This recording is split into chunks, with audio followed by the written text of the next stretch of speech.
आजकल एक बड़ी हेडलाइन चल रही है कि रूस से आए हुए सस्ते तेल की बदौलत भारतीय कंपनियों ने बम्पर $10.5 बिलियन मतलब 900 अरब रुपए के करीब करीब की बचत की। अब सवाल यह है कि इसमें आपको क्या मिला? क्या आपके पेट्रोल और डीजल के दाम कम हुए? और उसका जवाब तो हम भी जानते हैं कि वो ना है। तो समझना जरूरी है कि तेल का खेल चल क्या रहा है। तो सबसे पहले दो चीजें समझ लीजिए। ऑयल जगत में दो तरह की कंपनीज होती हैं, upstream and downstream. Upstream companies होती हैं जैसे कि ओएनजीसी, ऑयल इंडिया, रिलायंस भी अपस्ट्रीम कंपनी है। रिलायंस डाउनस्ट्रीम में भी है। इसके अलावा आईओसी, एचपीसीएल, बीपीसीएल, ये डाउनस्ट्रीम कंपनीज होती हैं। ये जो कंपनीज हैं, अपस्ट्रीम कंपनीज जो हैं, ये तेल खोजती हैं, ये एक्सप्लोरेशन करती हैं, सी में, लैंड में, हिल्स पे ये तेल खोजने का काम करती हैं। जो तेल कच्चा आता है उसको प्रोसेस करने का, उसको रिफाइन करने का काम ये कंपनीज करती हैं। ये बाजार में तेल बेचती हैं। ये तेल पेट्रोल बनता है, डीजल बनता है, एटीएफ बनता है, जो एविएशन फ्यूल होता है, ये काम ये कंपनीज करती हैं। अब आगे की बात सुन लीजिए। हिंदुस्तान में आपको पता है कि करीब करीब 85% हमारा जो क्रूड की रिक्वायरमेंट है, जो कच्चे तेल की जरूरत है, वो आयात होती है, वो इंपोर्ट होती है। और ये आंकड़ा नरेंद्र मोदी जी के प्रधानमंत्री बनने के बाद और बढ़ा है, क्योंकि देश में एक्सप्लोरेशन घटा है। 85% कच्चा तेल हमारा बाहर से आता है, खाड़ी के देशों से आता है, इधर उधर से आता है। फिर रशिया और यूक्रेन की वॉर होती है, युद्ध छिड़ा, और युद्ध छिड़ने में पश्चिम के देशों ने रूस का तेल लेने से मना कर दिया।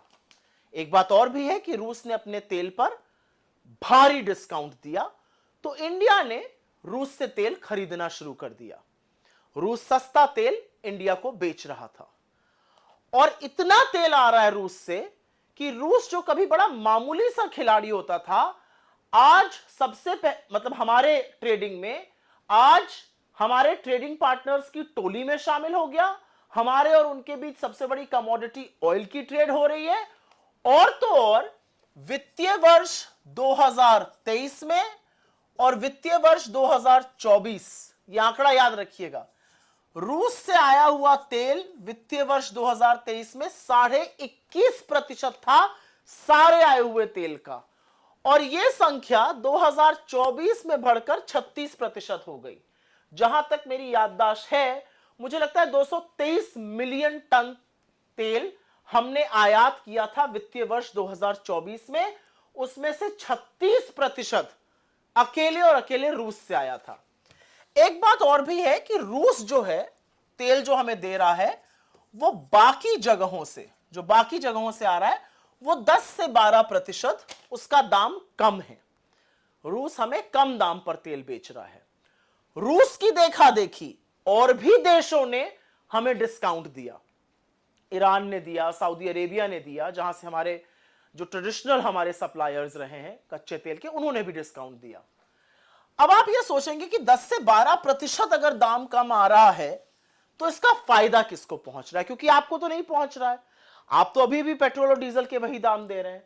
तो फायदा पहुंच रहा है 5 कंपनियों को, IOC, HPCL, BPCL, Reliance industries और नियारा एनर्जी। इन लोगों को फायदा पहुंच रहा है।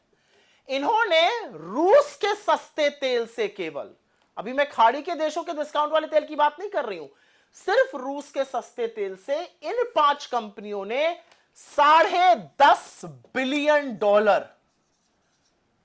फिर से पढ़िए इस फिगर को, $10.5 बिलियन मतलब 900 अरब रुपए की बंपर बचत की है। पर आपके बिल क्यों नहीं कम हुए? आपके बिल इसलिए नहीं कम हुए क्योंकि सरकार ने लगातार 13 बार एक्साइज बढ़ाई, और वो वाली बढ़ाई जो राज्यों के साथ साझा नहीं होती है। 3 बार मात्र घटाई।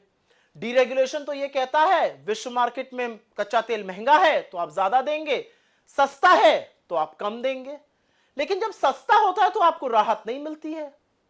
आपकी जेब पर लगातार डाका क्यों डाला जा रहा है? तेल के नाम पर मुनाफाखोरी कुछ कंपनियों को करने दी जा रही है, लोगों को राहत क्यों नहीं पहुंच रही है?